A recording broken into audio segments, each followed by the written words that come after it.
ಶ್ರೀಕೃಷ್ಣಾಯ ನಮಃ. ವಸುದೇವಸುತಂ ದೇವಂ ಕಂಸಚಾಣೂರಮರ್ದನಂ ದೇವಕೀ ಪರಮಾನಂದಂ ಕೃಷ್ಣಂ ವಂದೇ ಜಗದ್ಗುರುಂ. ಬ್ರಹ್ಮಸ್ಥಾನ ಸರೋಜ ಮಧ್ಯವಿಲಸಚ್ಛೀತಾಂಶು ಪೀಠಸ್ಥಿತಂ ಸ್ಫೂರ್ಜತ್ಸೂರ್ಯರುಚಿಂ ವರಾಭಯಕರಂ ಕರ್ಪೂರಕುಂದೋಜ್ವಲಂ ಶ್ವೇತಸೃಗ್ವಸನಾನುಲೇಪನಯುತಂ ವಿದ್ಯುದ್ರುಚಾ ಕಾಂತಯ ಸಂಶ್ಲಿಷ್ಟಾರ್ಧತನುಂ ಪ್ರಸನ್ನವದನಂ ವಂದೇ ಗುರುಂ ಸಾದರಂ. ಶ್ರೀ ಗುರುಭ್ಯೋ ನಮಃ. ಲಂಬೋದರಂ ಪರಮಸುಂದರಮೇಕದಂತಂ ರಕ್ತಾಂಬರಂ ತ್ರಿನಯನಂ ಪರಮಂ ಪವಿತ್ರಂ ಉದ್ಯದ್ದಿವಾಕರಕರೋಜ್ವಲಕಾಯಕಾಂತಂ ವಿಘ್ನೇಶ್ವರಂ ಸಕಲವಿಘ್ನಹರಂ ನಮಾಮಿ. ತ್ವಾಂ ದೇವ ವಿಘ್ನದಲನೇತಿ ಚ ಸುಂದರೇತಿ ಭಕ್ತಿಪ್ರಿಯೇತಿ ಸುಖದೇತಿ ಫಲಪ್ರದೇತಿ ವಿದ್ಯಾಪ್ರದೇತ್ಯಗಹರೇತಿ ಚ ಯೇ ಸ್ತುವಂತಿ ತೇಭ್ಯೋ ಗಣೇಶವರದೋ ಭವ ನಿತ್ಯಮೇವ. ಶ್ರೀ ಮಹಾಗಣಪತಯೇ ನಮಃ. ಯಾ ಕುಂದೇಂದು ತುಷಾರಹಾರಧವಳ ಯಾ ಶುಭ್ರವಸ್ತ್ರಾವೃತ ಯಾ ವೀಣಾ ವರದಂಡಮಂಡಿತಕರ ಯಾ ಶ್ವೇತಪದ್ಮಾಸನ ಯಾ ಬ್ರಹ್ಮಾಚ್ಯುತ ಶಂಕರ ಪ್ರಭೃತಿಭಿಃ ದೇವೈಃ ಸದಾ ವಂದಿತಾ ಸಾ ಮಾಂ ಪಾತು ಸರಸ್ವತೀ ಭಗವತಿ ನಿಶ್ಶೇಷಜಾಡ್ಯಾಪಃ. ಶ್ರೀ ಸರಸ್ವತ್ಯೇ ನಮಃ. ವೇದಾರ್ಥತತ್ವವಿಶದೀಕರಣೇನ ಪುಂಸಾಂ ಉಚ್ಚೈರ್ಗತಿಂ ಜಗತಿ ಯೋ ದಯಾಯ ವಿಧಾತುಂ ರಮ್ಯಾಂ ಪುರಾಣಪದವೀಂ ಪ್ರಣಿನಾಯ ತಸ್ಮೈ ಲೋಕೇಶವೈಭವಪುಷೇ ಋಷಯೇ ನಮಸ್ತಾತ್. ತಸ್ಮೈ ವ್ಯಾಸಾಯ ಮುನಯೇ ಸರ್ವಜ್ಞಾಯ ಮಹರ್ಷಯೇ ಪರಾಶರ್ಯಾಯ ಶಾಂತಾಯ ನಮೋ ನಾರಾಯಣಾತ್ಮನೆ. ಶ್ರೀ ವ್ಯಾಸಾಯ ನಮಃ. ನಾರಾಯಣಂ ನಮಸ್ಕೃತ್ಯ ನರಂ ಚೈವ ನರೋತ್ತಮಂ ದೇವೀಂ ಸರಸ್ವತೀಂ ವ್ಯಾಸಂ ತತೋ ಜಯಮುದೀರಯೇತ್. ಕನಕರುಚಿದುಕೂಲಃ ಕುಂಡಲೋಲ್ಲಾಸಿಗಲ್ಲಃ ಶಮಿತಭುವನಭಾರಃ ಕೋಪಿ ಲೀಲಾವತಾರಃ ತ್ರಿಭುವನಸುಖಕಾರಿ ಶೇಷಶಾಯೀ ಮುಕುಂದೋ ಪರಿಕಲಿತರಮಾಂಗೋ ಮಂಗಲಂ ನಸ್ತನೋತು. ನಮಾಮಿ ಗೋವಿಂದ ಪದಾರವಿಂದಂ ಸದೇಂದಿರಾನಂದನಮುತ್ತಮಾಡ್ಯಂ ಜಗಜ್ಜನಾನಾಂ ಹೃದಯ ಸನ್ನಿವಿಷ್ಟಂ ಮಹಾಜನೈಕಾಯನಮುತ್ತಮೋತ್ತಮಂ. ನಮಸ್ತೆ ಚಕ್ರಹಸ್ತಾಯ ಶಾರ್ङ्ಗಹಸ್ತಾಯ ತೇ ನಮಃ. ನಂದಹಸ್ತಾಯ ತೇ ವಿಷ್ಣೋ ಶಂಖಹಸ್ತಾಯ ತೇ ನಮಃ. ಓಂ ನಮೋ ವಾಸುದೇವಾಯ ನಮಃ ಸಂಕರ್ಷಣಾಯ ಚ ಪ್ರದ್ಯುಮ್ನಾಯ ನಮಸ್ತುಭ್ಯಂ ಅನಿರುದ್ಧಾಯ ತೇ ನಮಃ. ಪಾತಾಲಾದುತ್ಪತಿಷ್ಣೋರ್ಮಕರವಸತಯೋ ಯಸ್ಯ ಪುಚ್ಛಾಭಿಘಾತ ಧೂರ್ಧ್ವಂ ಬ್ರಹ್ಮಾಂಡಖಂಡ ವ್ಯತಿಕರವಿಹಿತ ವ್ಯತ್ಯಯೇ ನಾಪತಂತಿ. ವಿಷ್ಣೋರ್ಮತ್ಸ್ಯಾವತಾರೇ ಸಕಲವಸುಮತಿ ಮಂಡಲಂ ವ್ಯಶ್ನುವಾನಃ ತಸ್ಯಾಸ್ಯೋದೀರಿತಾನಾಂ ಧ್ವನಿರಪಹರತಾದಶ್ರಿಯಂ ವ ಶ್ರುತೀನಾಂ. ಶ್ರೀ ಮತ್ಸ್ಯರೂಪಿ ಪರಮಾತ್ಮನೇ ನಮಃ. ಪ್ರಿಯ ಬಾಂಧವರೇ, ನಮ್ಮ ಈ ಶ್ರೀ ಲಾಲೀಕೃಷ್ಣ ಚಾನಲ್ಗೆ ಸ್ವಾಗತ. ಇಂದಿನ ವಿಡಿಯೋದಲ್ಲಿ ನಾವು ಶ್ರೀ ಮತ್ಸ್ಯ ಮಹಾಪುರಾಣದ 132ನೆಯ ಅಧ್ಯಾಯವಾದ ತ್ರಿಪುರೋಪಾಖ್ಯಾನ ದೇವತೆಗಳು ಬ್ರಹ್ಮನನ್ನು ಮೊರೆಹೊಕ್ಕುದು, ಎಲ್ಲರೂ ಕೂಡಿ ಪರಮೇಶ್ವರನನ್ನು ಸ್ತೋತ್ರ ಮಾಡಿದುದು ಎಂಬ ವಿಚಾರ ಮಾಡೋಣ. ಶ್ರೀಕೃಷ್ಣಾಯ ನಮಃ. ಸೂತ ಪುರಾಣಿಕನು ಹೇಳುತ್ತಾನೆ, ದುರಾತ್ಮರಾದ ದಾನವರು ನಡತೆಗೆಟ್ಟು ಬಹಳ ದುಷ್ಟರಾದರು. ಲೋಕಗಳು ಋಷ್ಯಾಶ್ರಮಗಳು ಹಾಳು ಬಿದ್ದವು. ದೈತ್ಯರ ಸಿಂಹನಾದದಿಂದ ಪ್ರಾಣಿಗಳು ಹೆದರಿ ತತ್ತರಿಸಿದವು. 3 ಲೋಕವು ಭೀತಿಯಿಂದ ದಿಕ್ಕುಗೆಟ್ಟು ಕಗ್ಗತ್ತಲಲ್ಲಿ ಮುಳುಗಿತು. ಆದಿತ್ಯರು, ವಸುಗಳು, ಸಾಧ್ಯರು, ಪಿತೃಗಳು ಮತ್ತು ಮರುದ್ಗಣಗಳು ಎಲ್ಲರೂ ಹೆದರಿ ಪಿತಾಮಹನಾದ ಬ್ರಹ್ಮನನ್ನು ಮೊರೆಹೊಕ್ಕರು. ಅವರು ಸುವರ್ಣಕಮಲದ ಮೇಲೆ ಕುಳಿತಿರುವ ಬ್ರಹ್ಮನ ಬಳಿಗೆ ಬಂದರು. ಪಂಚಮುಖಗಳಿಂದ ವಿರಾಜಿಸುತ್ತಿರುವ ಆತನಿಗೆ ನಮಸ್ಕಾರ ಮಾಡಿ ಇಂತೆಂದರು, ತ್ರಿಪುರವಾಸಿಗಳಾದ ದಾನವರು ನಿನ್ನ ವರದಿಂದಲೇ ರಕ್ಷಣೆ ಹೊಂದಿ ನಮ್ಮನ್ನು ಹಿಂಸಿಸುತ್ತಿದ್ದಾರೆ. ಎಲೈ ಮಹಾತ್ಮನೇ, ನಿನ್ನ ಕಿಂಕರರಾದ ನಮಗೆ ಅಪ್ಪಣೆಯನ್ನು ಕೊಡು.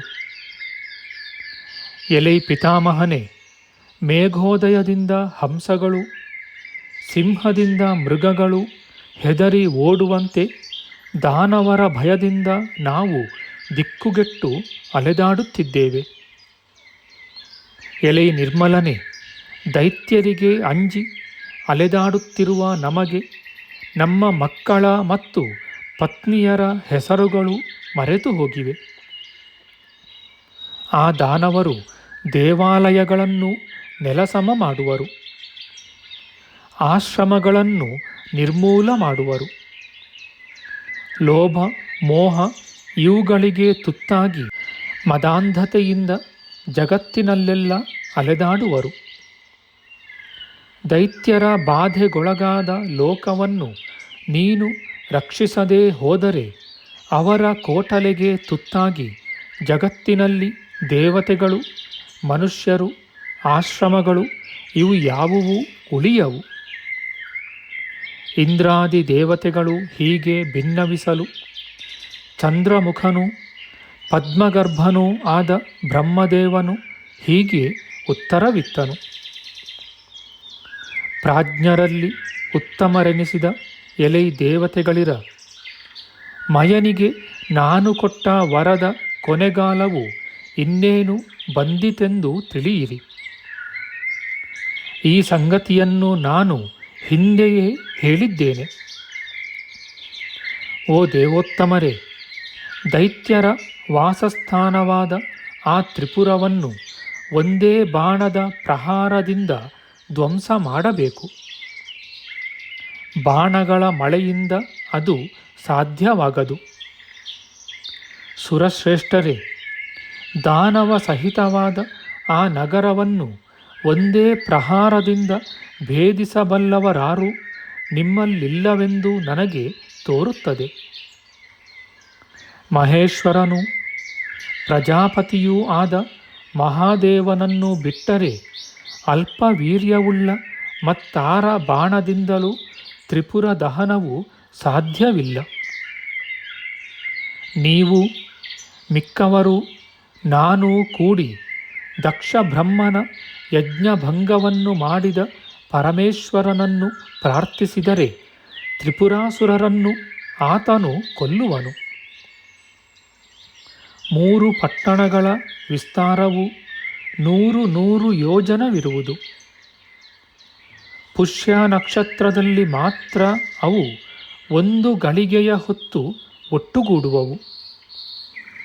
ಆ ಅಲ್ಪ ಕಾಲದೊಳಗೆ ಈಶ್ವರನು ಒಂದೇ ಬಾಣದ ಏಟಿನಿಂದ ಅವುಗಳನ್ನು ಧ್ವಂಸ ಮಾಡಬೇಕು. ಬಳಿಕ ದುಃಖಿತರಾದ ದೇವತೆಗಳು ಹೋಗೋಣವೆಂದು ಹೇಳಲು ಬ್ರಹ್ಮನು ಅವರೊಡಗೂಡಿ ಈಶ್ವರನ ಸಭೆಗೆ ಬಂದನು.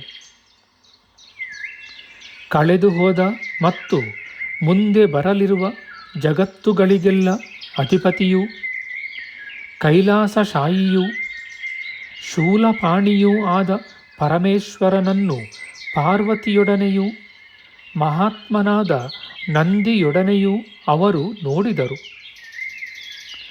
ಆ ಮಹೇಶ್ವರನು ಅಗ್ನಿವರ್ಣನೂ ಉತ್ಪತ್ತಿರಹಿತನೂ ಷಡ್ಗುಣ ಪರಿಪೂರ್ಣನೂ ಆದವನು. ಅವನ ಕಣ್ಣುಗಳು ಅಗ್ನಿಕುಂಡದಂತೆ ಜ್ವಲಿಸುತ್ತಿದ್ದವು. ಸಾವಿರಾರು ಸೂರ್ಯರ ಮತ್ತು ಅಗ್ನಿಗಳ ಕಾಂತಿಯಿಂದ ಅವನು ಬೆಳಗುತ್ತಿದ್ದನು. ಅಗ್ನಿಯ ವರ್ಣದಿಂದ ಅಲಂಕೃತನಾಗಿದ್ದನು. ಆತನು ಚಂದ್ರನ ಕಳೆಯನ್ನು ತಲೆಯಲ್ಲಿ ಮುಡಿದಿದ್ದನು. ಅವನ ಮುಖವು ಚಂದ್ರನಿಗಿಂತಲೂ ಸೌಮ್ಯವಾಗಿತ್ತು. ವರಪ್ರದನೂ ಸುಖದಾತನೂ ವೃಷಭವಾಹನನೂ ಪಾರ್ವತೀಪತಿಯೂ ಆದ ಆ ಪರಮೇಶ್ವರನನ್ನು ದೇವತೆಗಳು ಸ್ತುತಿಸಿದರು.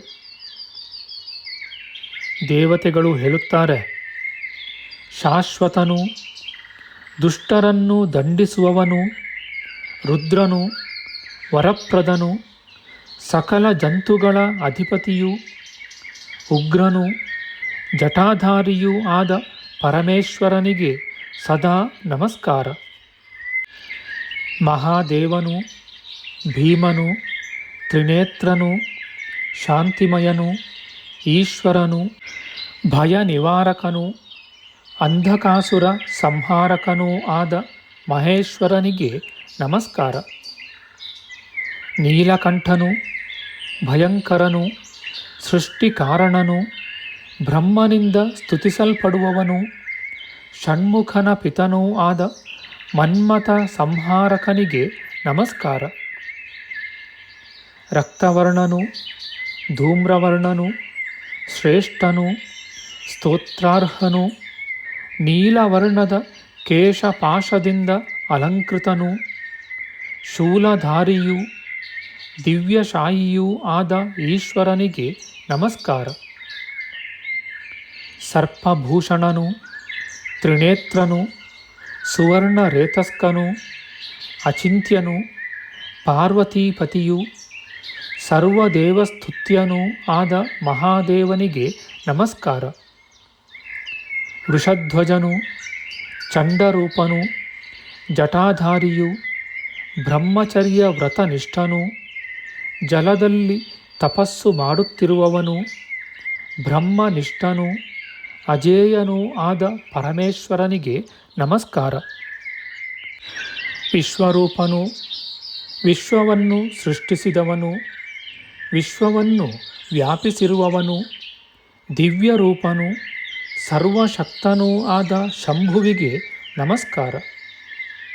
ದೇವ, ಭಕ್ತರು ಎಲ್ಲ ಕಡೆಯಿಂದಲೂ ಬಂದು ರಕ್ಷಣೆಗಾಗಿ ನಿನ್ನನ್ನು ಆಶ್ರಯಿಸುವರು.